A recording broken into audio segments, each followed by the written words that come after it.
Hey, Nathaniel again. I hope you're enjoying the third week of our little project. Alright, I want to start right off talking about Quidditch. Sponsored, of course, by the Nimbus Racing Broom Company. As I was reading about the flying lessons this week, it seemed to me that flying lessons seemed to be Hogwarts' version of physical education, or PE. If that's true and that's all the exercise they get at Hogwarts, how in the world are they not all horribly obese? I mean, come on, it's really not much of a workout just sitting on a broom and flying around all day. But I guess I'll let that one slide because I really want to talk about Quidditch. I love the idea of Quidditch. Now, maybe it's just the flying around on broomsticks or the magical balls flying around either trying to smash you to pieces or hide from you. Something about it is just so enchanting that it's impossible not to like. Now, I don't confess to have done a lot of research about wizarding traditions outside of Harry Potter, but from what I know, J.K. Rowling made up the sport of Quidditch. That's quite a feat. I mean, to create your own sport and your own rules and intertwine it into your wizarding world so well that everyone's talking about it in the books and out of the books, it's spectacular. I'm going to stop talking about Quidditch for now and move into something kind of like a character study, I guess. Hermione has always been a fascinating character to me. She starts out as this horribly unlikable, snobby know-it-all girl. I mean, I know Amanda was saying that everyone has a teacher like Snape, everyone has a class like Potions, but there's also always that kid like Hermione who gets on everyone's nerve just for being this horrible stuck-up know-it-all that no one can stand. I mean, you get that feeling on the Hogwarts Express when she comes through with Neville asking about his toad and being all bossy and snooty there. But the really telling line in this book, and I'm not exactly sure where it is, but it's something to the effect of, she says, "We could have died! Or worse, we could have been expelled." And every time I read that line, I crack up. It really shows where Hermione's priorities lie, however absurd they are. It's also awesome how Harry, Ron, and Hermione become friends. I mean, vanquishing a mountain troll? There's really no better way to become friends than that.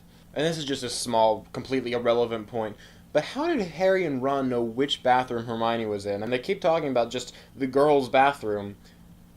Hogwarts is a big castle last time I checked. I almost feel like every single year the school grows bigger and bigger and bigger. I mean, they go from having apparently one bathroom and then no one can find their way around this castle, it's so big. Now I want to go into a section about Harry's sneaky nighttime activities. I'm sure this section will come up a lot more because, well, face it, Harry does a lot of sneaky at nighttime things throughout the entire series. But in these 4 chapters, it really kicks off with Harry and Ron and Hermione and Neville all sneaking off to go have a duel with Draco Malfoy, and they end up stumbling into this forbidden passageway with a gigantic 3-headed dog. Now, after the 3-headed dog, which was obviously traumatic, Harry's next nighttime excursion finds him in the room with the Mirror of Erised, which, as we find out in these chapters, but shows you the deepest desires of your heart. On top of this mirror being a cool little magic device, it is also a brilliant literary tool.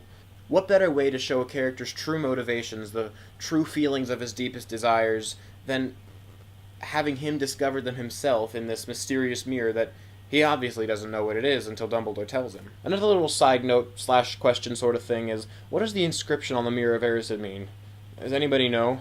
I'm not going to try and say it. I would never be able to pronounce it and you'll end up laughing at me, but if you know, let me know. Along with Harry's nighttime strolls to the castle comes the obvious problem that Harry is breaking so many rules over the course of this year. I know other people, not necessarily people in this group, had problems with Harry breaking so many rules, but I think it's kind of cool how Rowling set it up. Harry's just an 11-year-old kid. He's going to make mistakes. He's going to break rules. It's in the contract for being an 11-year-old boy. But through all his mistakes and all his rule breaking, things always turn out for him. It's always, oh, I made this mistake, but it's almost like it was fated. He was supposed to make those mistakes so that he would know not to make them later on, or they would help him later on somehow.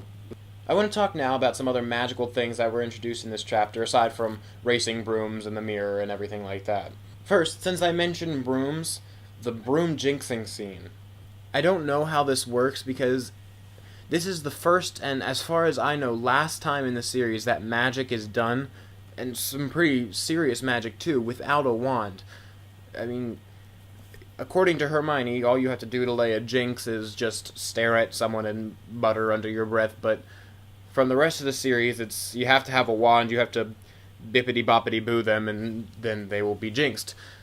But is that different? Is this sort of magic with the broom jinxing something different? I don't really know. My other 2 points have to do with invisibility, and it goes back to the question that is brought up over and over in the series. Does the invisibility cloak work on cats? The amount of times that this question is asked, I don't even want to count how many times, but it's a valid point. Does the invisibility cloak work on cats or non-humans in general? And walking hand in hand with invisibility is Dumbledore, who apparently doesn't need a cloak in order to become invisible. It's almost just a precursor to how powerful Dumbledore is. It's just a little hint dropped, like, oh, guess what, I don't need anything special to become invisible. I can just go poof, and I'm gone. Now is the time that if you haven't read the rest of the books, you should click here.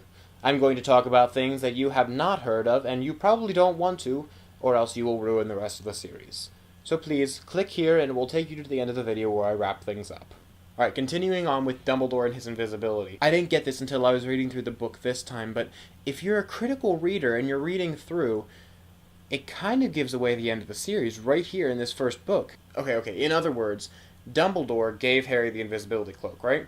But then Dumbledore says that he doesn't need an invisibility cloak to become invisible, which brings about the natural question, why does Dumbledore need the invisibility cloak if he doesn't actually need it to become invisible? Of course, for those of us who have read the 7th book, we know that he was taking it to try and assess its magical qualities to see if it was in fact one of the Deathly Hallows, which it turns out it was. So if you're paying attention, you can almost discover this right off the bat. Please don't get mad at me for going on. I know that every single video I make, I end up talking about the amazing master planning of this whole series, but if you look back through it, if you read with us, there's some pretty cool stuff that if you're paying attention can tell you how the story's going to end. Alright, my final point for this section, again, completely irrelevant, but I've wondered for a while about this. Fluffy. Giant three-headed dog. He just disappears after this book. He doesn't go anywhere. There's no mention of him later. Is he hanging out in one of the classrooms in Hogwarts? I can see it. Some kid's just wandering around. He goes up and he knocks on the classroom door, see if there's anyone in there. There's not. He opens the door and he suddenly has a big three-headed surprise jumping out at him, ready to eat his face off. If there's any information as to the whereabouts of this giant three-headed dog, let me know. I'm curious. As I wrap this up, I'm going to get a little bit sentimental. It makes me very sad. Every time I reread these books, I realize just how much I love Peeves, and it breaks my heart that they cut him out of the movies. I'm not sure why they did. It couldn't have cost too much more just to add the little CGI poltergeist running around if they could have all those ghosts floating around the hallways randomly. Alright, I'm going to finish up here. Thanks for watching with us again. Please leave your video replies. We want all of them. Every single one. We will watch them all and we will love them all. Also, grab the book, read, you can still catch up. We only have 1 week left and then we're heading on to Harry Potter and the Chamber of Secrets. So you can start back with us then, and it will be a blast, I promise. I'll see you next week. Bye.